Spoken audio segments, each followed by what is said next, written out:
wrapped in a sheet and put in a tomb.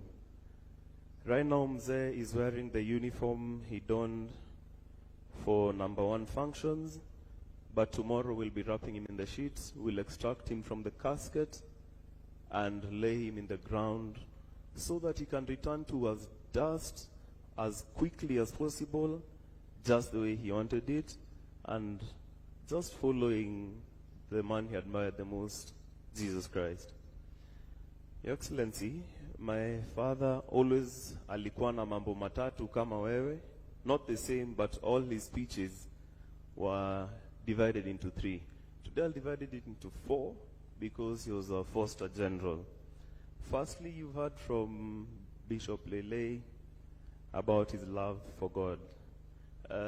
Somewhere in that helicopter wreck is his Bible, which was his most precious possession. Anyone who worked with him in DHQ, MAB, Lab, wherever, can attest that he always had a Bible with him. And I am hoping they're able to retrieve it from the accident. I'd want to keep it as a memento, and for the rest of the family as well. His Bible meant a lot to him, and between me and him, the rest of the family, my mom and my wife, were a bit slow, but we'd always engage in a competition for reading the Bible and discuss the mortality and all these things of life. He understood that his position was temporary and it would always end. Leading up to his death, he almost knew that his time was up, despite having very many plans for the military and for his family. But he spoke in a certain tone that would suggest that, my son, I won't always be here, and you will need to take care of my wife and my other children, which I am more than ready to do, and it will not be a problem. And Matthew 5:3, Beatitudes of Jesus, it says that blessed are the poor in spirit, for theirs is the kingdom of heaven. He was the poorest man in spirit. Hizi cheskas mingi, ofisi kubwa, watu kumuita CDF, general, sir, to him it was all vanity. It was a necessary thing for him to be able to fulfill his job, nothing more. As he lays here with his uniform, I see they put his medals, his sword and boots. He loved it as a tool for the job, but nothing more.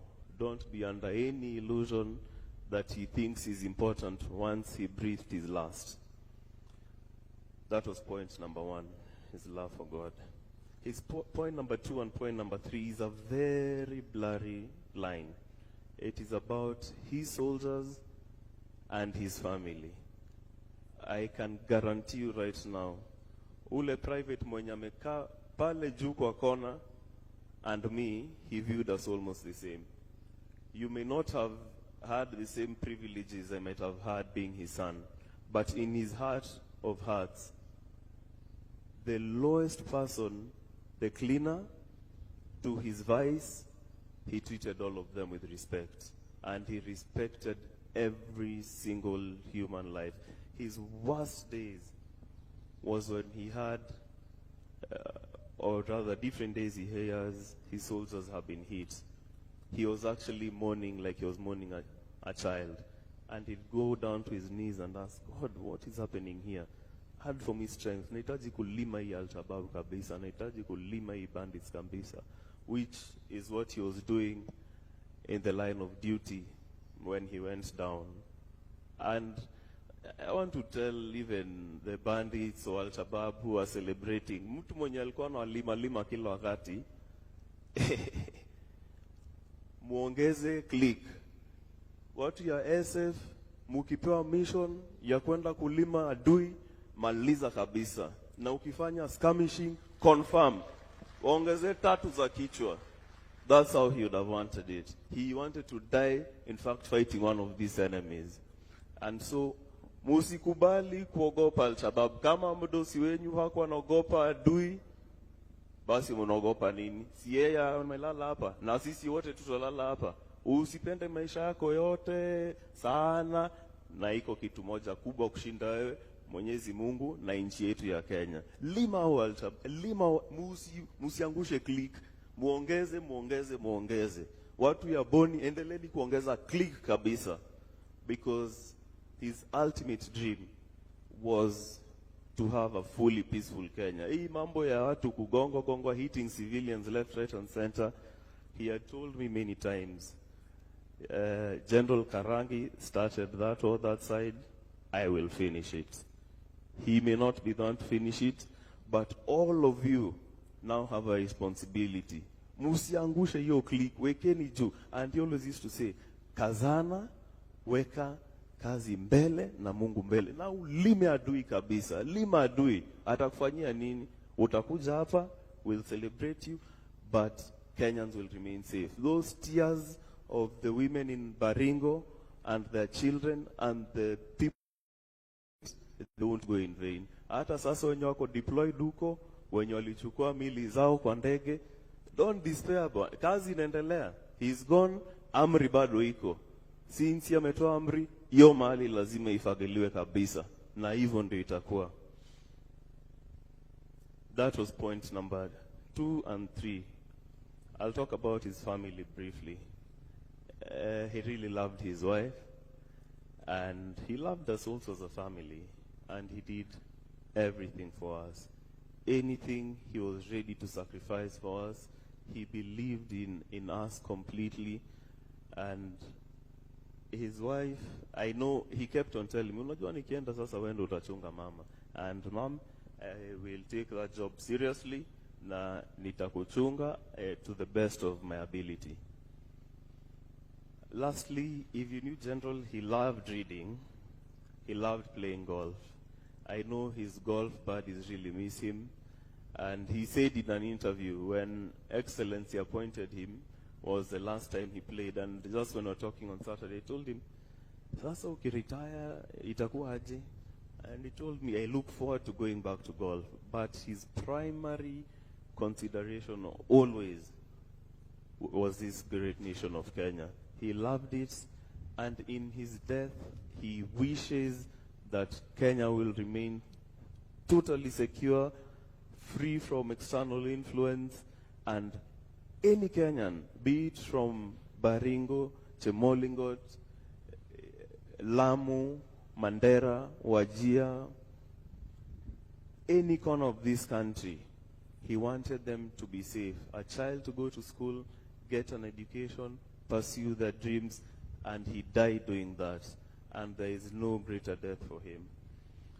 He loved, besides his golf reading, I believe, we as a family genuinely believe General had more than 24 hours in a day.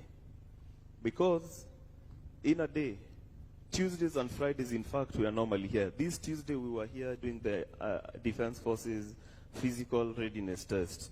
He said, if I'm the General, I have to show that this test is possible. And ironically, he did, I think, the most press-ups of everyone here. Not the most press-ups, but the most push-ups. We did push-ups. He did 80 of them at his age, over 60. He did press-ups, I think about 50, and he ran 3.2 kilometers in about 19 minutes, which is absolutely phenomenal for his age. So pia nyinyi muku uko juu, watu ya vitambi, fuateni mwenende ya General. So unaona metoshea kwa sanduku vizuri, hawaja finya toshe vizuri. And so, lastly as I finish, the most important lesson, should you disregard his love for God and what God can do to you in your life and the battles he can help you in? Should you disregard everything? I can tell you something. Ukiwa na mkono gamu, hautaipata baraka. Even when God wants to give you money and resources, you need to open your hands. You need to empty your pockets. Patiana. General Liviozia umuulize, yo sa umevapo, nipatie, anakupatia. General, nimekwama hapa, nisaidie. He will give you. He was so generous, and as a result of that, as a family, we have never lacked. I am to just try. Test your faith. Test your faith. Start. Mwenye nakombanga pesa, hata umechoka naye aje. give him, forget about it. Najua hapa, he told me the amount of debt ordered to him, and I enjoyed him. If you ever die, kwa mazishi yako nitaenda nianze kuchukua hizo madeni yangu, ndio at least nijenge mambo nyumba mahali. But akasema hapana, hiyo ni sadaka nimepatia Mungu. And so generosity, just test your faith. Hiyo wacheni kushikilia vitu kwa mfuko. Fungua mkono, God will bless you. We will miss him. He was a great simple man, and we love him. And to the entire KDF fraternity, poleni sana, we stand with you. And especially for the people who perished with him. We in fact were running with that whole group here on Tuesday. And Tuesdays and Friday were his days. If I can ask, kwa makambi zenyu, chukweni hiyo fitness serious, mkwe kimbia, so that at least you can take the physique and also better your own health. Asante sana, and God bless all of you.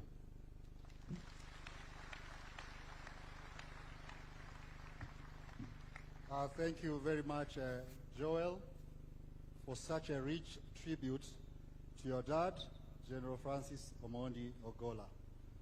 Your Excellency, it is now my singular honor and pleasure duty